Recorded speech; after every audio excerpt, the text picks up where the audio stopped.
Hey, what's good, YouTube? Today we're gonna be right to get like Coop. They should have never given the Dallas Mavericks Kyrie Irving.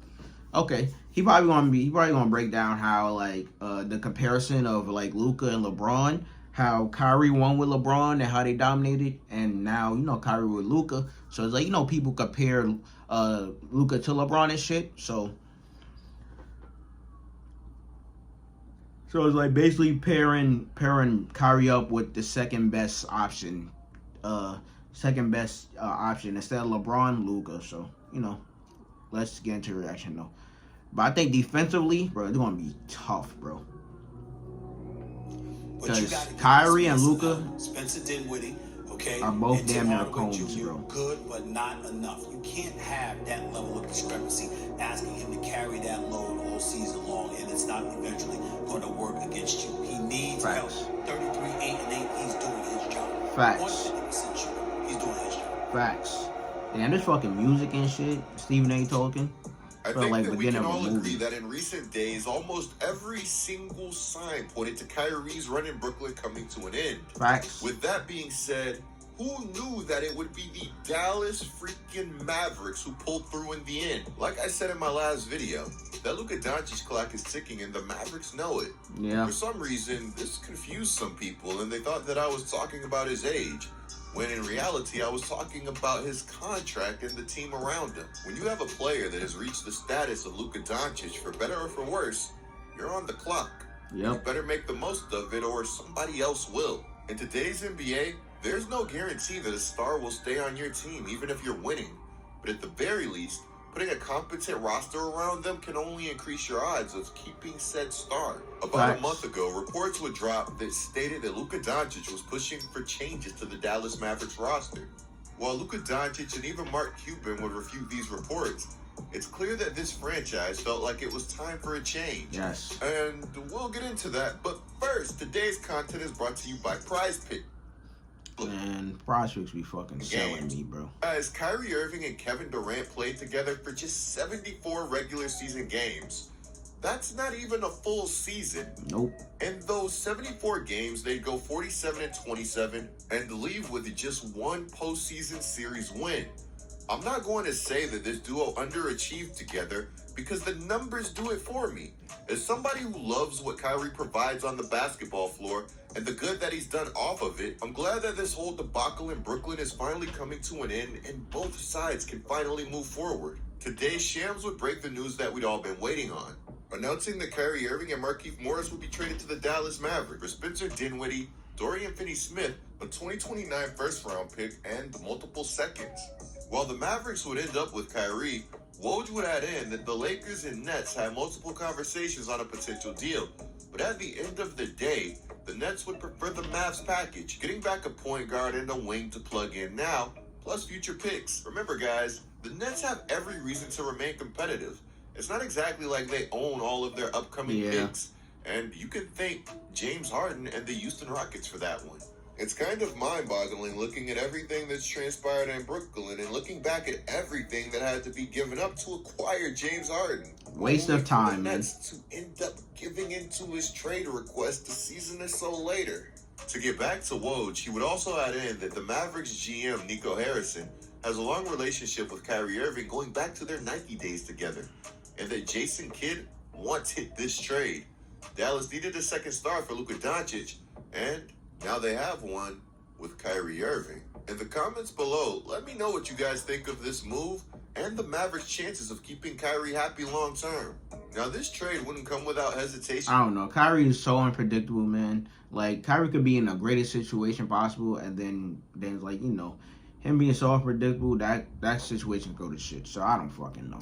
On the Mavericks side, earlier this week, there were reports from The Athletic that stated that there were members of the Mavericks front office that were worried about Kyrie's personality fit alongside Luka Doncic, given their drastically different off-court personas. Guys, in the comments below, let me know if you think that the personalities of Luka Doncic and Kyrie Irving will mix. Regardless of if these personalities mix or not, it's really hard to envision Luka getting really mad at getting somebody that's averaging 27.1 points, 5.1 rebounds, and 5.3 assists added to their roster. I definitely know that LeBron James would have loved that addition.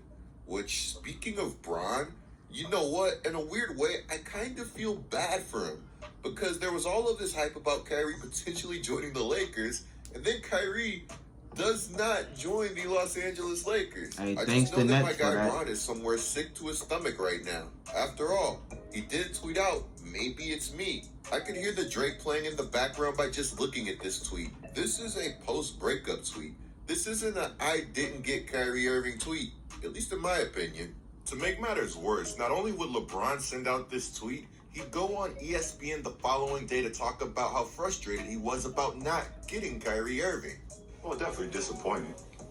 I can't sit here and say I'm not disappointed on not being able to land such a talent, but someone that I had great chemistry with, and know I got great chemistry with on the floor that can help you win,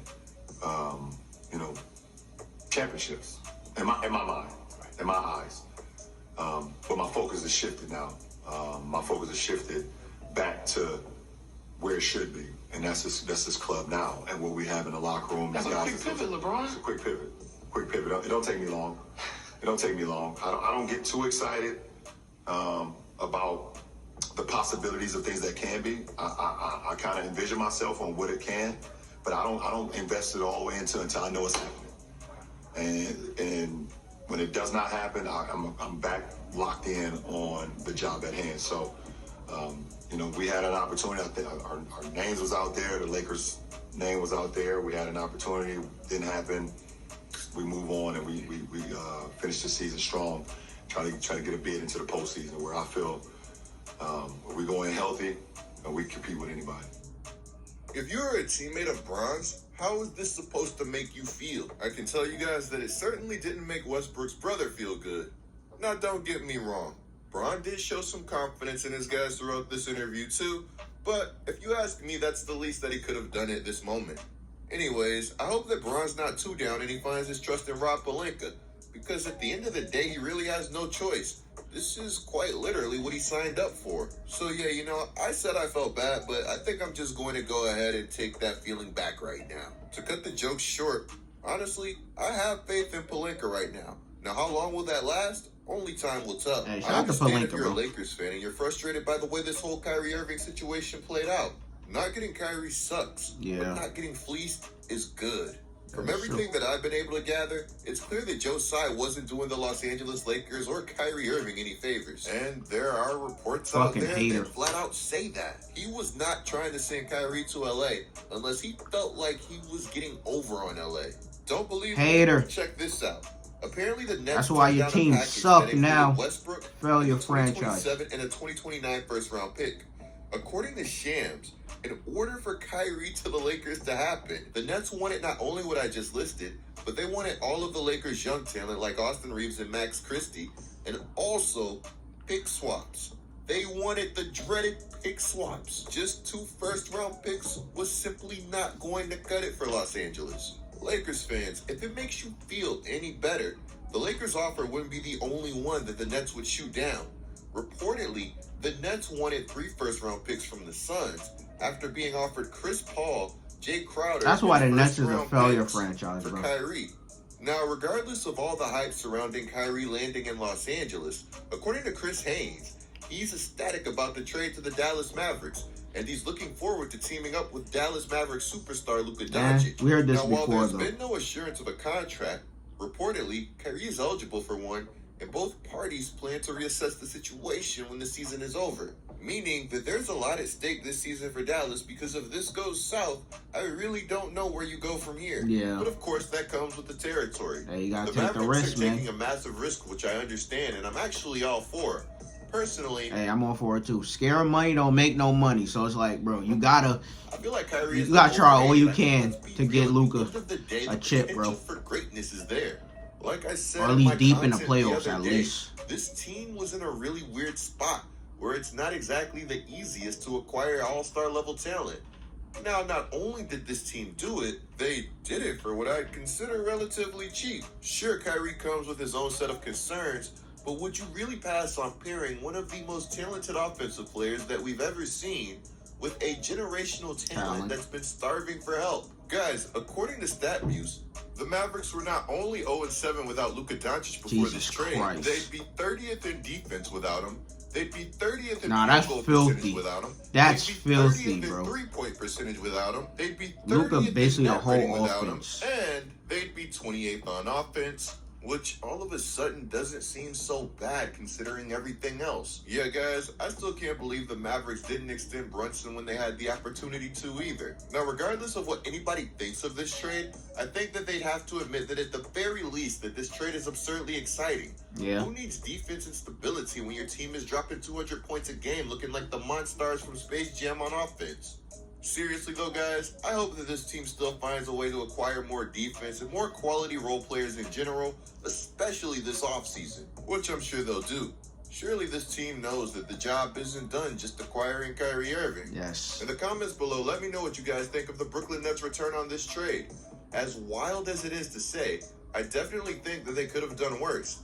They get more quality role players and depth to surround KD, who was having a dumb elite season, and they also get big. Well, obviously, this was before, the KD got traded to the fucking Suns. So it's like, I'm watching this after the trade deadline, so I already know, KD went to the fucking Suns and shit.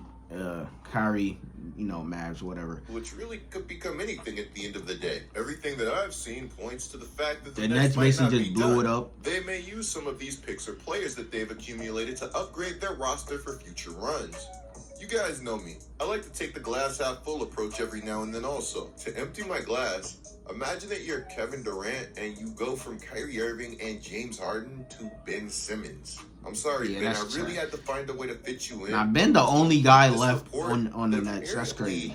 Kevin Durant is less than enthralled with Ben Simmons.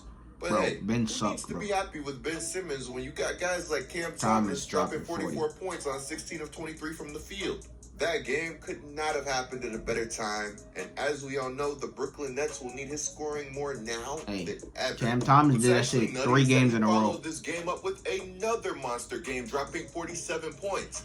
Now, I'm not going to say that he's on the level of Kyrie Irving or anything like that, but I will say definitely that a bucket. massive breakout is happening right before our eyes. And if you've been watching Cam Thomas for a while, you know that all he's been needing is opportunity. Guys, in the comments below, let me know if you would want a Cam Thomas breakdown. There are a lot of moving pieces with this Kyrie trade. If he commits, then the Mavs make out like bandits. And even if he doesn't, you understand that opportunity costs. If you ask me, not having to include Jaden Hardy or Josh Green in this trade is a fat W. And to get back to the Nets, I kind of want to see this whole thing play out first before I really judge it. Let me know what you guys think of everything. Hey, the Nets just blew the team up, send KD to the Suns. So now the Kyrie, KD, and James Harden era is over. It's snuffed out. But what's it called? The Nets, at this point, just build around Cam Thomas and Nick Claxton. Just build around them two.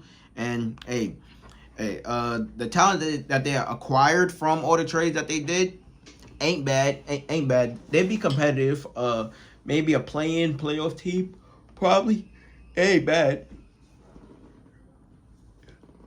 Yeah, it ain't bad, but it definitely ain't a championship winning team as it was before. But at least now they got young talent and shit, and they got Mikal Bridges back. But they got a lot of wings. Since trade deadline is over, it's like I don't know if I guess they just gonna leave them in free agency or whatever. But bro, Nets was able to get a couple picks, able to get some young talent back. Hey, the Nets seem like they're gonna be a little bit competitive, to say the least, for sure. But hey, Cam Thomas, he's a walking bucket. He's a walking bucket. Once the man was given the opportunity, this nigga was able to drop 43 games in a row. Like, that's tough. That's tough. But hey, they freed my man Cam Thomas off the bench. They freed him. But now the only person there left is Ben Simmons, and it's like no one won Ben Simmons either. So I guess the Nets is just stuck with Ben Simmons' ass. But like, comment, subscribe, suggest anything else you want to react to down below in the comments, and let me know how y'all feel about Kyrie going to the Mavericks and shit. But I check out in the next one.